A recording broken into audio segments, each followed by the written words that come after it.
Thibitarĩ ũyũ wa gĩkĩro kĩa level 4 wambĩrĩirie gwakwo mwaka-inĩ wa 2022 na rĩu nĩ ũrĩkĩtie kwambĩrĩria kũheana motungata matiganĩte ũgĩtanywo gũtangĩkĩra oho makĩria ya 60,000 guothe bũrũri-inĩ. Salume Wairimũ ũrĩa nĩ mwandĩki mũnene rũhonge-inĩ rũrũ rwa njera akiuga nĩ thibitarĩ ũrĩtungatagĩra nginya mũingĩ. Today we shall begin outpatient services and we are ready to move forward with this. We also appreciate the strong multi-agency collaborative framework between the State Department of Correctional Services and the State Department for Medical Services. This is an important day for us when we come here and we see serious hospitals like this one, that have been built to standard, that are state of the art.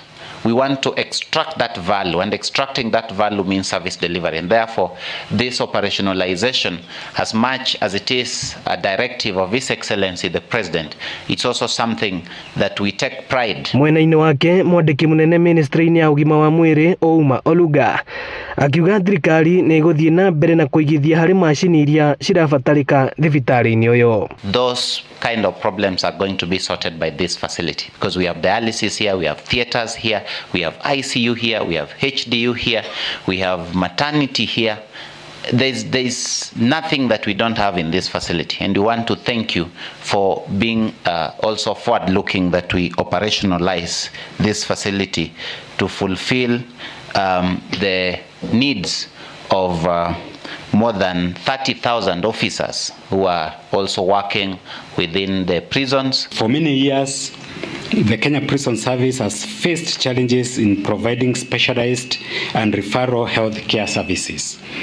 The operationalization of this hospital, therefore, will go a long way in addressing these challenges by bringing essential medical services closer to our officers, our inmates, and the Kenyans at large. Oho rũhonge rwa njera nĩ rũnyitanĩire na thirikari ya kaunti ya Kiambu harĩ gũtigĩrĩra arigitani a Kiambu nĩ marenyitanagĩra na a njera kũgacĩrithia motungata.